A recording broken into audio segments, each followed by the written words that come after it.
இன்றைக்கி நம்ம வீடியோவில் வந்து full and full scientific action movies தான் பார்க்க போகிறோம். அண்ட் தமிழ் டப்பில் இருக்கா அப்படிங்கிறத கன்ஃபார்ம் பண்ணிட்டு தான் அந்த வீடியோவை போடுறேன். எந்தெந்த ஓடிடியில் அவைலபிளாக இருக்குங்கிறதையும் சொல்லிடுறேன். ஃபஸ்ட்டு நம்ம லிஸ்ட்டில் பார்க்கக்கூடிய படம் த டுமாரோ வார் அப்படிங்கிற படம் தான். நம்ம படத்தோட ஹீரோ வந்து ஒரு முன்னாள் எக்ஸ் மிலிட்ரியில் இருப்பார். இப்போ வந்து ரிட்டையர்டு ஒரு ஸ்கூல் டீச்சர் மாதிரி வேலை பார்த்துட்டு இருப்பார். டக்குன்னு பார்த்தீங்கன்னா வந்து 2051 இப்போ வந்து 2021 நடந்துகிட்டு இருக்கும். 2051 டைம் ட்ராவல் பண்ணி 30 வருஷம் டைம் ட்ராவல் பண்ணி 2021 வந்து இன்னும் 30 வருஷத்தில் வந்து பூமி வந்து ஒரு மிகப்பெரிய போரை சந்திக்க போகுது. அதில் வந்து ஏலியனோட சண்டை போட்டு மக்கள் வந்து எல்லாருமே தோற்று போகிறாங்க, எல்லாருமே அழிய போகிறாங்க அப்படிங்கிறத வந்து சொல்கிறாங்க. இதனால தான் நாங்கள் 2051 டைம் ட்ராவல் பண்ணி இப்போ வந்திருக்கோம், 2021 வந்திருக்கோம். உங்களோட உதவி தேவை, யார் யாரெல்லாம் வரீங்களோ வாங்க அப்படின்னு சொல்லிட்டு எல்லாரையும் கூட்டு போகிறாங்க. இதில் நம்ம ஹீரோவும் சேர்ந்து போகிறாரு. அங்கே போனதுக்கப்புறம் நிறைய ட்விஸ்ட் அண்ட் டர்ன்ஸ் இருக்குது. அங்கே வந்து ஒயிட் ஸ்பைக்ஸ் அப்படிங்கிற ஒரு ஏலியன் தான் வந்து ரொம்ப கொடூரமானது, அது அழிக்கிறது ரொம்ப கஷ்டம் அப்படின்ட்டு போகிறாங்க. போனதுக்கப்புறம் வந்து இந்த ஏலியனோட சண்டை போட்டு ஜெயிச்சாங்களா இல்லையா அப்படிங்கிறது அந்த படத்தோட ஸ்டோரி. இந்த படம் தமிழ் டப்பில் வந்து அவைலபிளாக இருக்குது. அண்ட் அமேசான் பிரைம்லாம் இந்த படம் ஓடிடியில் இருக்குது, மிஸ் பண்ணாமல் பாருங்கள். நெக்ஸ்ட் நம்ம பார்க்கக்கூடிய படம் மார்வலோட எட்டர்னல்ஸ் அப்படிங்கிற படம் தான். பூமி உருவான காலத்திலே பார்த்தீங்கன்னா வந்து செலஸ்டியல்ஸ் அப்படிங்கிறவங்க வந்து எட்டர்னல்ஸ் அப்படிங்கிற ஒரு டீமை வந்து உருவாக்கி வைக்கிறாங்க. எதுக்காகனா பூமியை பாதுகாக்கணும் அப்படின்னு சொல்லிட்டு ஒரு 10 பேரை வந்து உருவாக்குறாங்க எட்டர்னல்ஸ் அப்படின்னு. அந்த 10 பேரும் பார்த்தீங்கன்னா வந்து 1000 வருஷமாக வந்து மக்களோட மக்களாகவே வாழ்ந்துகிட்டு இருக்காங்க, பூமியை வந்து காப்பாற்றிட்டு. அந்த 10 பேரில் ஒவ்வொருத்தருக்கும் பார்த்தீங்கன்னா வந்து ஒவ்வொரு பவர் இருக்கும். ஒருத்தர் வந்து வேகமாக போவாங்க, ஒருத்தர் வந்து சூப்பர்மேன் பவர் இருக்கும், ஒருத்தருக்கு வந்து ஹீலராக இருப்பாங்க. இந்த மாதிரி 10 பேருக்குமே 10 பவர் இருக்குது இந்த படத்தில். அண்ட் எல்லாருமே வந்து பூமியை வந்து பாதுகாத்துட்டு தனித்தனியாக வாழ்ந்துகிட்டு இருக்காங்க. இப்போ ஒரு டைமுக்கு மேலே டிவியன்ஸ் அப்படின்னு சொல்லிட்டு வந்து ஒரு ஏலியன்ஸ் அப்படின்னு வச்சுக்கோங்க, அவங்களால வந்து பிரச்சனை வருது பூமிக்கு. இப்போ இவங்க 10 பேரும் திருப்பி ஒன்று சேர்ந்து அந்த ஏலியன் வந்து அழிச்சாங்களா இல்லையா, பூமியை காப்பாற்றினாங்களா இல்லையா அப்படின்னு வழக்கமான ஒரு மார்வல் கதை தான் அந்த படம். அண்ட் இந்த எட்டர்னல்ஸ் டீம்லேயே பார்த்தீங்கன்னா வந்து அவங்களுக்குள்ளேயே சண்டை போட்டுருவாங்க. ஒரு சிலர் வந்து டிவியனுக்கு சண்டை சப்போர்ட் பண்ணுவாங்க, இன்னொரு சிலர் வந்து எட்டர்னல்ஸ் கூட இருப்பாங்க. இப்படி அவங்களுக்குள்ளேயே வந்து நிறைய பிரச்சனைகள் இருக்கும். கடைசியில் என்ன நடந்துச்சு அப்படிங்கிறத அந்த படத்தோட ஸ்டோரி.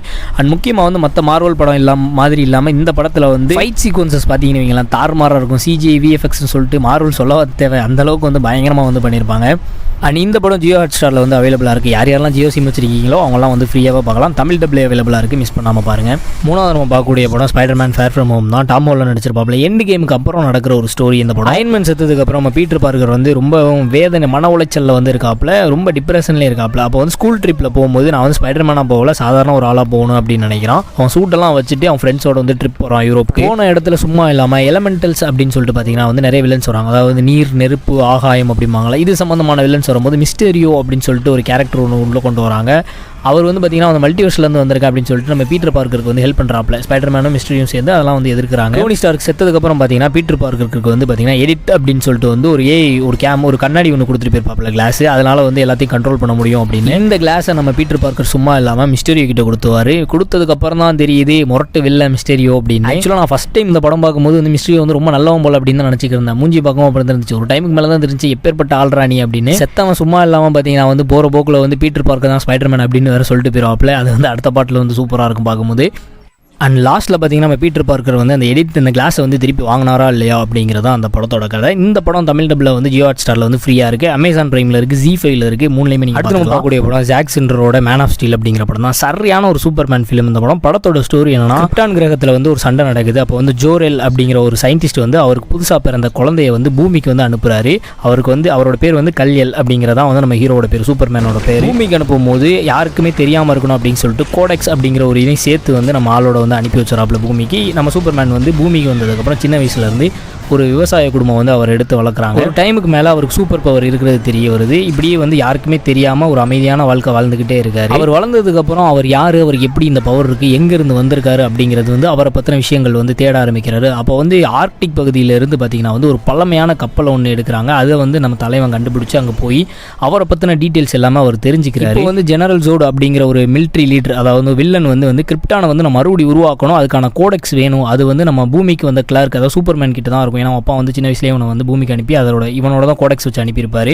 அது திரும்ப வேணும் அப்படிங்கிறதுக்காக வந்து பூமிக்கு வரான். அந்த இடத்துல வந்து கோடெக்ஸை கொடுக்கலன்னா பூமி அழிச்சிரும் அப்படின்னு சொல்லி மிரட்டுறப்ப நம்ம சூப்பர்மேன் வந்து ஜெனரல் ஜோடுக்கு வந்து எதிர்த்து வந்து 2 பேரும் வந்து சண்டை போட ஆரம்பிக்கிறாங்க. கடைசியில் யார் ஜெயிச்சா என்னாச்சு அப்படிங்கிறதான் படம். ஹென்ரி கெவில் வந்து one of the best Superman சொல்லலாம். அந்த மாதிரியான ஒரு பயங்கரமாக நடிச்சிருப்பாரு. என்னோட ஃபேவரட் சூப்பர்மேனாக வந்து மேன் ஆஃப் ஸ்டீலில் வந்து ஹென்ரி கெவில் தான் சொல்லுவாங்க கண்டிப்பாக. இந்த படம் அமேசான் பிரைம் அப்புறம் ஜியோ ஹாட்ஸ்டாரில் வந்து தமிழ் டப்பில் அவைலபிளாக இருக்குது. ஜியோ ஹாட்ஸ்டார் யாரெல்லாம் வச்சிருக்கீங்களோ அவங்களாம் ஃப்ரீயாக அந்த படத்தை பார்க்கலாம், கண்டிப்பாக பாருங்கள். நெக்ஸ்ட் மூவி என்ன பார்க்க போகிறோன்னா பிரெடேட்டர் படம் தான். அர்னால்டு நடிச்சிருப்பார்ல. ஃபஸ்ட் டைம் வந்து நான் டிவியில் வந்து ஒரு ஏலியனை வந்து பார்த்த படம் இந்த படம் தான். படத்தோட ஸ்டோரி என்னன்னா, அமெரிக்கா மிலிட்ரியில் இருக்கக்கூடிய ஒரு சிலரை வந்து பார்த்தீங்கன்னா ஒரு காட்டில் வந்து கடத்தி வச்சிருப்பாங்க. இதை வந்து மீட்டு கொண்டு வரணும் அப்படின்னு சொல்லிட்டு நம்ம அர்னால்டு தலைமையில் வந்து ஒரு குரூப்பை வந்து அனுப்புகிறாங்க. அங்கே போய் ரெஸ்கியூ பண்ணி திருப்பி கொண்டு வரும்போது பார்த்தீங்கன்னா வந்து வித்தியாசமான ஒரு சில சம்பவங்கள் நடக்குது. அதுக்கப்புறம் தான் தெரியுது வந்து அங்கே ஒரு ஏலியன் இருக்குது அப்படின்னு. அதுவும் சாதாரண ஏலியன் கிடையாது, அது வந்து ஸ்டெல்த் மோடில் இருக்கும், யாருக்குன்னு தெரியாது, இன்விசிபிளாக அங்கே எங்கே போயிட்டு இருக்கும். அதோட ரத்தம் கூட பார்த்தீங்கன்னா வந்து ஒரு க்ளோவாக க்ரீன் கலரில் இருக்கும். இது வந்து அர்னால்டோட டீமில் இருக்க ஒவ்வொருத்தவங்களாம் வந்து கொல்ல ஆரம்பிக்குது. அது எப்படி இவங்களை கண்டுபிடிக்குது அப்படின்னா வந்து நம்ம பாடி டெம்பரேச்சர் இருக்குல்ல, மனிதர்களோட பாடி டெம்பரேச்சரை வச்சு அது வந்து கண்டுபிடிச்சி ஓவராலாக கொல்ல ஆரம்பிக்குது. இப்போ வந்து அர்னால்டு வந்து அதை போட்டு தள்ளணும் அப்படின்னு நினைக்கிறாரு. கடைசியில் அதை கொண்டாடலை அப்படிங்கிறது அந்த படத்தோட ஸ்டோரி. கிளைமேக்ஸில் பார்த்தீங்கன்னா வந்து அன்எக்ஸ்பெக்டடான ஒரு சம்பவம் நடக்கும். அது வந்து பயங்கரமான ட்விஸ்ட்னு சொல்லணும், அந்த மாதிரியான ஒரு விஷயம் இருக்குது.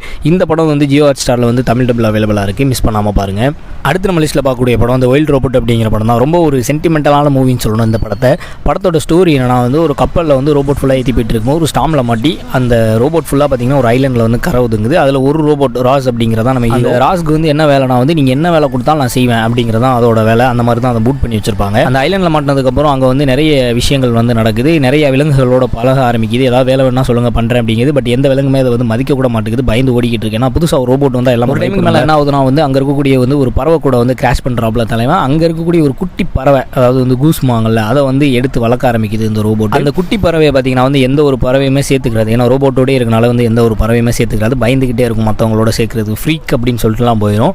இப்போ இந்த பறவையை வந்து மற்ற பறவைகளோட சேர்த்து ஒரு இடத்துலேருந்து இன்னொரு இடத்துக்கு மொத்தமாக பறவைகள்லாம் பறந்து போகல, அது மைக்ரேஷனுக்காக வந்து இந்த ரோபோட் அனுப்பணும். அதுதான் அதோட ஒரே டாஸ்க்காக இருக்கும். இதை பண்ணுச்சா இல்லையா அப்படிங்கிறது அந்த படத்தோட ஸ்டோரி. ஸ்டார்டிங்கில் ஒரு மாதிரி அந்த ரோபோட் பயந்துக்கிட்டே இருந்தாலுமே, யாரோடையுமே செட் ஆகாமல் இருந்தாலுமே, கிளைமேக்ஸில் பார்த்தீங்கன்னா வந்து எல்லாரும் மொத்தமாக சேர்ந்து ரொம்ப ஒரு சென்டிமெண்டலான வந்து சூப்பராக எடுத்திருப்பாங்க அந்த படத்தை. இந்த படம் ஜியோ ஹாட்ஸ்டார், ஜி5 அப்புறம் அமேசான் பிரைம் லைன் வந்து தமிழ் டபுள் அவைலபிளாக இருக்குது. நீங்கள் ஜியோ ஹாட்ஸ்டார்லேயே ஃப்ரீயாக பார்த்துக்கலாம், தமிழ் டபுளில் இருக்குது. அடுத்து நம்ம பார்க்கக்கூடிய படம் ஏ குவைட் பிளேஸ் அப்படிங்கிற படம் தான். என்னோட ரொம்ப ஃபேவரட்டான ஒரு ஃபிலிம்னு சொல்லணும். வந்து கிறிஸ்டோபர் நோலனோட இன்டர்ஸ்டெல்லார் படம் தான். லெஜெண்டரி மைண்ட் ப்ளோயிங்கான ஒரு ஃபிலிம். சயின்டிஃபிக் ஃபிலிம்னாலே ஃபஸ்ட்டு இன்டர்ஸ்டெல்லார் தான் சொல்லுவாங்க. அந்த மாதிரியான ஒரு படம். ரீரிலீஸ்க்கே பார்த்தீங்கன்னா வந்து 500 கிலோமீட்டர் ட்ராவல் பண்ணலாம் அந்த படத்தை வந்து ஐமேக்ஸில் பார்க்குறதுக்காக போனாங்க.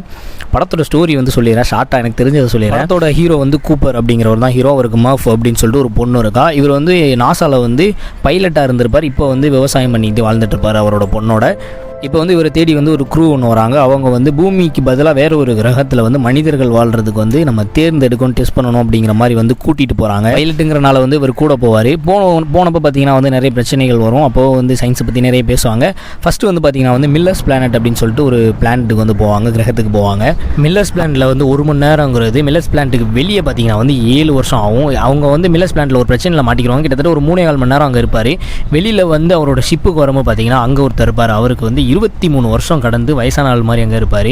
அந்த மாதிரி பயங்கரமான சீன்ஸ்லாம் படத்தில் இருக்குது. செகண்ட் ஒரு பிளான்ட்டுக்கு போவாங்க. அங்கேருந்து திருப்பி வரும்போது இவர் வந்து பிளாக் ஹோலில் மாட்டிக்குவார். இந்த மாதிரி சயின்ஸை பற்றின எக்கச்சக்கமான விஷயங்கள் வந்து இந்த படத்துலேருந்து நீங்கள் பார்த்து தெரிஞ்சுக்கலாம். ஸ்டில் இப்போ வந்து இந்த பிளாக் ஹோலை பற்றி நிறைய தியரிஸ் இருக்குது, அது நிறைய பேருக்கு புரியாமவும் இருக்குது. இந்த படம் பார்த்தீங்கன்னா வந்து செம்மையான ஒரு எக்ஸ்பீரியன்ஸ் கொடுக்கும். அந்த மாதிரியான ஒரு படம் இந்த படம். எங்கள் ஊர்லலாம் தேட்டரில் எடுக்கல அந்த படத்தை. அண்ட் இந்த படம் தமிழ் டபுள் அமேசான் பிரைம் அப்புறம் ஜியோ ஹாட்ஸ்டாரில் வந்து அவைலபிளாக இருக்குது. கண்டிப்பாக மிஸ் பண்ணாமல் ஒரு தடவையாச்சும் பாருங்கள். ஏன்னா கிளைமேக்ஸில் வந்து அந்த மாதிரியான ஒரு எமோஷனல் சீன் இருக்கும். அப்பாவுக்கும் பொண்ணுக்குமான சீனு. ரொம்ப ஒரு நல்ல சூப்பரான ஒரு சயின்டிஃபிக் ஃபிலிம் இந்த படம். அடுத்து நம்ம பார்க்கக்கூடிய படம் ஏலியன் ரோமலஸ் அப்படிங்கிற படம் தான். ஆண்டி அப்புறம் வந்து ரெயின் அப்படின்னு சொல்லிட்டு 2 பேர் இருக்காங்க. ரெயினோட பிரதர் தான் வந்து ஆண்டிங்கிற வந்து ஒரு ரோபோட்டு. ரெயினோட அப்பா அம்மா வந்து ஆண்டியை வந்து ரெயினுக்கு வந்து எந்த ஒரு பிரச்சனையுமே வரக்கூடாது அப்படிங்கிறனால வந்து ஆண்டி அவங்க கூடவே இருக்கணும் அப்படிங்கிற மாதிரி வந்து ப்ரோக்ராம் பண்ணிட்டு விட்டு போயிருப்பாங்க. ரெயின் வந்து ஒரு இடத்துல வந்து வேலை பார்த்துட்டு இருக்காங்க. அங்கே வந்து சூரிய ஒளியே படாது. இப்போ ரெயினோட ஃப்ரெண்ட்ஸ் எல்லாம் சேர்ந்து நம்மளுடைய ஸ்பேஸுக்கு மேலே பார்த்தீங்கன்னா வந்து ஒரு அபாண்டன்ட் ஷிப் ஒன்று போயிட்டு இருக்கு. அதில் வந்து கூலிங் சேம்பர்ஸ் இருக்குது. அதில் நம்மளை வந்து ஃப்ரீஸ் பண்ணிக்கிட்டு ஒரு 9 வருஷத்தில் பார்த்தீங்கன்னா ஒரு இடத்துக்கு போயிடலாம். அங்கே வந்து நம்ம வந்து நல்லபடியாக இருக்கலாம் அப்படிங்கிற ஒரு பிளானோட இவங்களோட ஷிப்பை எடுத்துக்கிட்டு இந்த அபார்டன் ஷிப்பு மேலே பறக்குதுல அங்கே வந்து போகிறாங்க. ஷிப்புக்கு மேலே போனதுக்கப்புறம் தான் தெரியுது அங்கே வந்து நிறைய ரிசர்ச் பண்ணியிருக்காங்க. அங்கே உயிரோட யாருமே இல்லை, இருந்தவங்க எல்லாம் இறந்து போயிட்டாங்க அப்படின்னு. ரோமலஸ் அப்படின்னா என்ன அப்படிங்கிறது வந்து அங்கே போனதுக்கப்புறம் அங்கே தெரிய வருது. அங்கே போனதுக்கப்புறம் கூலிங் சேம்பர்ஸை வந்து கண்டுபிடிக்கிறாங்க. அந்த கூலிங் சேம்பர்ஸில் வந்து ஃபியூவல் கம்மியாக இருக்குது அப்படிங்கிறனால ஃபியூவலை தேடி ஒரு இடத்துக்கு போகிறாங்க. போகும்போது பார்த்தீங்கன்னா வந்து அதை வெளியே எடுக்கும் ஃபியூவல் வந்து வெளியே எடுக்கும் போது அந்த இடத்துல இருக்க டெம்பரேச்சர் வந்து கூட ஆரம்பிக்குது. அப்போ வந்து அங்கேருந்து ஏலியன் ஃபுல்லாகவே வந்து பார்த்தீங்கன்னா வந்து ஃப்ரீஸாக இருந்தது எல்லாமே வந்து வெளியே வர ஆரம்பிக்குது. அது வெளியே வந்ததுக்கப்புறம் அந்த ஷிப்பில் வந்து நிறைய சம்பவங்கள் நடக்குது. ஓவராலாக வந்து சாக ஆரம்பிக்கிறாங்க. இதுக்கப்புறம் அந்த ஏலியன் கிட்ட இருந்து தப்பிச்சாங்களா, உயிர் பொழைச்சாங்களா இல்லையா அப்படிங்கிறது அந்த படத்தோட ஸ்டோரி. முன்னாடி நீங்கள் ஏலியன்ஸ் படம் அந்த அளவுக்கு நீங்கள் பார்த்தது இல்லைனாலும் இந்த படம் பார்க்கும்போது செம்மையான ஒரு த்ரில்லிங் மூமெண்ட்ஸ் வந்து படம் ஃபுல்லாக இருக்கும். இங்கே எப்படியாவது வந்து சர்வை பண்ணி ஆகணும் அப்படிங்கிற ஒரு சுச்சுவேஷன் வந்து அந்த பொண்ணு ரெயினுக்கு வந்து இருந்துகிட்டே இருக்கும். அந்த ஏலியனோட பேர் வந்து ஜீனோமார்ஃப் அப்படின்னு சொல்லிட்டு இருக்கும். அந்த ஏலியனோட என்ட்ரி பார்த்தீங்கன்னா ஒரு 50 நிமிஷத்துக்கு மேலே தான் வரும். அந்த என்ட்ரியை வந்து தாறுமாறாக இருக்கும் படத்தில். இந்த படம் தமிழ் டப்பில் வந்து ஜியோ ஹாட்ஸ்டாரில் அவைலபிளாக இருக்குது. ஃப்ரீயாகவே நீங்கள் பார்த்துக்கலாம். அவ்வளோதாங்க இந்த வீடியோ. இந்த மாதிரி வீடியோக்கு வந்து நம்ம சேனலை வந்து சப்ஸ்கிரைப் பண்ணிட்டு பெல் ஐக்கான் கிளிக் பண்ண மறந்துடாதீங்க. நெக்ஸ்ட் வந்து பார்த்தீங்கன்னா வந்து சூப்பர் ஹீரோ மூவிஸ் வந்து போடலான்னு இருக்கேன் டாப் 10ல். உங்களுடைய கருத்து என்ன, உங்களுக்கு பிடிச்ச சூப்பர் ஹீரோ யார் அப்படிங்கிறத வந்து மறக்காமல் கமெண்ட்டில் சொல்லிட்டு போயிருங்க. See you guys, Tata, bye bye.